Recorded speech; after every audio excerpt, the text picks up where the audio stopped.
मेरे प्रिय दर्शकों नमस्कार। प्रिय दर्शकों, ऋषु ज्योतिष में मैं आपका दिल से स्वागत करता हूं और आपको बहुत धन्यवाद देता हूं कि आप मेरे वीडियो बड़ी उत्सुकता से देखते हैं। मैं आपसे हमेशा आग्रह करता हूं कि आपको अगर मेरा वीडियो अच्छा लगता है तो आप लाइक करें, शेयर करें, बेल आइटम को दबाएं ताकि आने वाले भी अपडेट आपको मिलते रहें।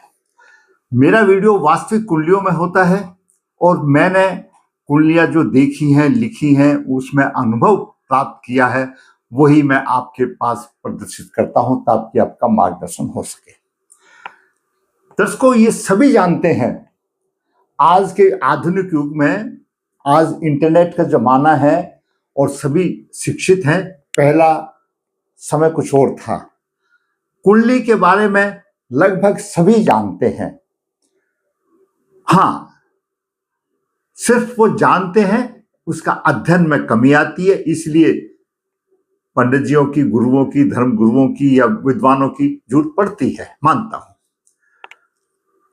दर्शकों, आप अपनी कुंडली में देखते हो 12 भाव हैं। जहां पर लगन लिखा है उसको प्रथम भाव कहा जाता है और वह स्वयं आपका प्रतीक है, यानी स्वयं आप हो जिसकी कुंडली है। उसके ठीक नीचे जो भाव है वो सप्तम भाव है, वह आपके जीवन साथी का भाव है। राशि कोई भी हो, 12 राशि होती हैं। जो लगन में उदय, जिस टाइम पे बालक जन्म लेता है उस समय पर जो पूर्व क्षितिज में जो राशि आती है वो लगन की बन जाती है, जिसमें अंक लिखा है आपका लगन में। 1 लिखा होगा, 2, 3, 4, 5, 6, 7, 8, 9, 12 तक 12 राशि है, तो लगन की राशि बन जाती है। और ठीक उसके नीचे सप्तम भाव है, वो सप्तम भाव की राशि बन जाती है। कहने का मतलब सप्तम भाव में जहां लगन लिखा है उससे ठीक नीचे जो भी आपका क्रम संख्या लिखी है, 1, 2, 3, 4, 5, 6, तो उससे संबंध में वो सप्तमेश होता है। 1 रिप्रेजेंट करता है मंगल को, 2 वृषभ को, 3 मिथुन को, 4 कर्क को, 5 सिंह को, 6 कन्या को, 7 तुला को, 8 वृश्चिक को, 9 धनु को, 10 मकर को रिप्रेजेंट करता है, 11 कुंभ को और 12 मीन राशि को कवर करता है। जो सप्तम भाव में राशि है, जो गिनती लिखी है, उसका स्वामी आपका सप्तमेश है। सप्तमेश और शुक्र दोनों दाम्पत्य सुख देने वाले हैं, विवाह का सुख देने वाले हैं। पुरुष जातकों के लिए विवाह कराने की जिम्मेवारी शुक्रदेव की है और कन्या जातकों के लिए विवाह कराने की वाली गुरुदेव की है। तो शुक्र और गुरु का भी महत्वपूर्ण स्थान है दोनों के लिए। और वैवाहिक जीवन के लिए तो सप्तमेश का शुभ बलवान होना, शुक्र का शुभ बलवान होना, ये अति उत्तम है। जितने उनकी उत्तमता बढ़ेगी उतना ही आपको उत्तम वैवाहिक सुख होगा। जिस तरह से हमारा आयु लंबा है, 60, 70, 80, 90, 100 वर्ष आयु है आधुनिक युग में, जो भी समझ लो, इसी तरह से सप्तम भाव के जो योग हैं वो भी अनगिनत बहुत हैं और एक वीडियो में संपूर्ण भी नहीं हो सकते। मैंने अपना अनुभव लिया है, आज मेरी आयु 74 वर्ष की हो गई है। मैंने अपना अनुभव लिया है कि जिस बालक ने भी जन्म लिया है, चाहे पुरुष हो या कन्या हो, विवाह होना अति अनिवार्य है, क्यों सृष्टि चलानी है, नहीं तो इतनी लंबी आयु में क्या करेंगे। और दाम्पत्य सुख भी अच्छा मिले तो जीवन आराम से कट जाता है। तो आज हम कुछ योगों पर बात करेंगे, सभी आज नहीं हो सकते, धीरे धीरे मैं आपको इसी तरह से वीडियो के थ्रू आपको धीरे धीरे सभी योगों से अवगत कराऊंगा। जरूरत है आपको चैनल पर बने रहने की। दर्शकों, बात करते हैं सप्तम भाव। जैसा कि मैंने बताया, सप्तम भाव कौन सा है? आपका विवाह। क्यों? विवाह और सप्तम भाव का अटूट संबंध है।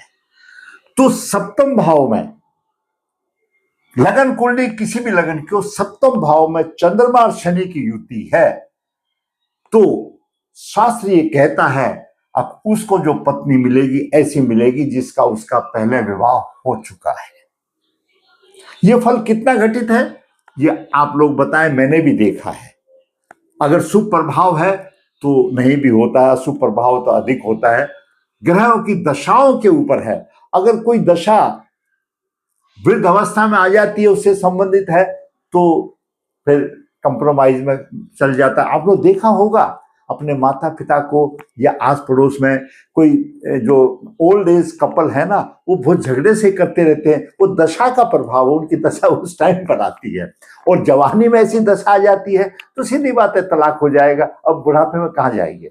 दूसरा एक योग है, सप्तम भाव में पाप ग्रह की राशि हो। पाप ग्रह की राशि कौन सी आती है? देखिए, क्रूर बोलो या पाप ग्रह बोलो, सूर्य, मंगल, शनि, ये सब क्रूर ग्रह में आते हैं। इन्हीं के, राहु केतु की कोई राशि नहीं है, आप ऐसा मान के सोचिए। सप्तम भाव में पाप ग्रह की राशि हो और पाप ग्रह सप्तम भाव में बैठा हो और किसी पाप ग्रह की दृष्टि भी हो और सप्तमेश भी हीन बली हो, तो शुक्र कभी आता है, ठीक है, विवाह करा देता है या गुरु विवाह करा देता है, लेकिन उसका दाम्पत्य जीवन, वैवाहिक जीवन उसका नहीं शुभ होता है, परेशानी आती है। द्वादश भाव भी भोग का भाव है, सेवा सुख का भाव है, और सप्तम भाव भी भोग का भाव है। द्वादश भाव में मंगल और शुक्र, देखिए मंगल ऊर्जा है और शुक्र काम वासना है। जब दोनों की स्थिति और भोग स्थान में हो तो काम में अंधा हो जाता है। और यदि शुक्र सप्तमेश हो तो यह प्रबल योग बन जाता है और वैवाहिक जीवन में परेशानियां आ जाती हैं, दिक्कतें आ जाती हैं, तलाक तक भी हो जाते हैं। सप्तमेश और पंचमेश, पंचम भाव, जब मैंने आपको लगन बताया तो उससे आप गिनती कीजिए अपनी बाईं तरफ, तो पंचम भाव है। पंचम भाव प्रेम प्रसंग का है, शिक्षा संतान का है। सप्तमेश और पंचमेश का परस्पर राशि परिवर्तन हो तो प्रेम विवाह के अधिक चांस होते हैं ऐसी कुंडली में। सप्तम भाव में चंद्रमा और शुक्र की युति भी प्रेम विवाह में परिवर्तित कर सकती है, हो सकता है। सप्तम भाव में गुरु राहु का चांडाल योग हो, शनि मंगल का विष योग हो, सूर्य राहु का ग्रहण योग हो या सूर्य मंगल का विष योग हो, ये सब गर्म ग्रह हैं, क्रूर ग्रह हैं। इनकी जब युति अगर सप्तम भाव में होती है तो डेफिनेटली या तो उनका विवाह दूसरा होता है या विजातीय विवाह होता है, परेशानियां आती हैं, देरी भी हो जाती है। कुल मिलाकर के दाम्पत्य जीवन लड़खड़ा सा रहता है, ऐसा मान के सोचो। अगला एक योग और है, वो भी महत्वपूर्ण है, राहु और 12वें भाव का स्वामी और पंचमेश, इनका किसी प्रकार छठे भाव से दृष्टि से अयुति से संबंध हो तो, और सप्तमेश भी हीन बलीन हो, कमजोर हो और एकादश भाव में हो तो कई विवाह भी हो सकते हैं। ऐसे जातक के कई विवाह भी हो सकते हैं। अब प्रश्न यहां पर आता है कई विवाह पर कि ज्योतिष शास्त्र पुराना शास्त्र है, उस टाइम पर तो कई विवाह करने की प्रथा थी। आज सरकारी नियम है एक विवाह के लिए ही, हिंदू सनातन धर्म में एक विवाह के लिए ही मान्यता दी है। तो उसका मतलब ये हो जाता है किसी का रिलेशनशिप हो जाता है या बच्चे भाग होते हैं या संबंध हो जाते हैं, इस तरह से भी उसको माना जा सकता है। ऐसा करके मान के सोच लीजिए आप। तो सप्तमेश और शुक्र, सप्तम भाव का स्वामी सप्तमेश और शुक्र लगन पंचम, नवम और एकादश भाव में, बहुत अच्छा योग है। वो बड़े भाग्यशाली है मेरे दर्शक जिनका कि सप्तम भाव का स्वामी और शुक्र दोनों की युति लगन में हो, पंचम भाव में हो, नवम भाव में हो, एकादश भाव में हो, तो स्त्री पक्ष से उसको बड़ा धन मिलता है और अच्छा उसका वैवाहिक जीवन हो जाता है। सप्तम भाव में मंगल बलवान हो और शनि की दृष्टि हो तो पुनर्विवाह मतलब दूसरा विवाह होने के चांस बन जाते हैं, ध्यान रखना चाहिए। अंत में मैं आपको इनका सबका उपाय भी बताऊंगा, आप चैनल पर बने रहिए। लगन का भाव द्वादश भाव और सप्तम भाव में पाप ग्रह हो, लगन जहां मैंने बताया सबसे पहले प्रथम भाव है, द्वादश भाव जो लगन से एक तरफ द्वादश बनता है, एक तरफ द्वितीय बनता है, तो और सप्तम भाव में पाप ग्रह स्थित हो और चंद्रमा कमजोर स्थिति में, हीन बली स्थिति में पंचम भाव में हो, तो ऐसे जातक के लिए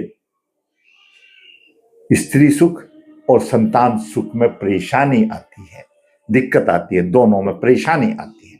आगे बात करते हैं दर्शकों, सप्तम भाव का स्वामी सप्तमेश छठे भाव में हो और शुक्र भी कमजोर हो, तो जातक की पत्नी दीर्घकालीन रोग होती है। जब रोगनी होती है तो उससे भी वैवाहिक जीवन में मधुरता नहीं आती। आगे बात करते हैं, सप्तम भाव में राहु हो, सप्तम भाव में राहु हो और दो पाप ग्रहों से दृष्ट भी हो, तो वहां में प्रबल बाधाएं आएंगी और पत्नी साथ नहीं देती, कारण से कुछ भी हो, तलाक भी हो जाता है और मृत्यु भी हो जाती है, कुछ भी हो, जैसा भी हो, जैसा अपना आयु लेकर के आया उसके हिसाब से। कुंडली में छठे भाव में या 12वें भाव में सूर्य और चंद्रमा हो, अब सूर्य चंद्रमा अमावस्या योग में होते हैं, साथ में होते हैं, युति का मतलब ये होता है कि चंद्रमा अस्त हो जाएगा, अमावस्या योग हो तो दाम्पत्य जीवन सुखी नहीं रहता, उसमें परेशानी आती है। आगे हम बात करते हैं, सप्तम भाव में शनि और चंद्रमा हो और शुक्र की दृष्टि हो, तो ऐसा देखा गया है किसी विधवा से भी विवाह के योग बन सकते हैं। अगला सूत्र है, सप्तम भाव में शनि और मंगल, ये दोनों का एक विषयोग सा बनता है और शुक्र देखे तो पति और पत्नी दोनों का चरित्र कमजोर सा दिखाई देता है। लेकिन दर्शकों, ये जो अशुभ योग है, चरित्र बल की बात आ गई, तो ये सब कब घटते हैं? उनकी जब उनसे संबंध दशा अंतरदशा आती है तब घटते हैं। ऐसा भी देखा गया है, अब जो अशुभ योग हैं वो योग होते हुए संतान ऐसी हो जाती है कि दोनों पति पत्नी उस संतान के प्यार में होते हैं और तलाक होने से भी बच जाता है, और संतान ऐसी भी आ जाती है, एक एक दो बच्चे भी हों तो भी तलाक हो जाता है। क्यों? मैंने बहुत देखा है, मैंने ऐसे योग देखा है और व्यक्तिगत भी उनका चाल देखा है। अब हम बात करते हैं, वीडियो को लंबा ना करते हुए फिर दूसरे वीडियो में आपको फिर और योगों का मार्गदर्शन करेंगे। ये जितने भी योग हैं सप्तम भाव से संबंधित, जो भी आपके ग्रह में, मेरे पास बहुत आते हैं कि गुरुजी शादी नहीं हो रही, भाई सप्तम अस्त होता है, शुक्र भी पीड़ित होता है, ये सारी चीजें शादी में परेशानियां डालती हैं। सप्तम भाव की स्थिति, शुक्र की स्थिति और कन्या हो तो गुरु की स्थिति, ये सब शादियों में दिक्कतें डालती है, परेशानियां आती हैं।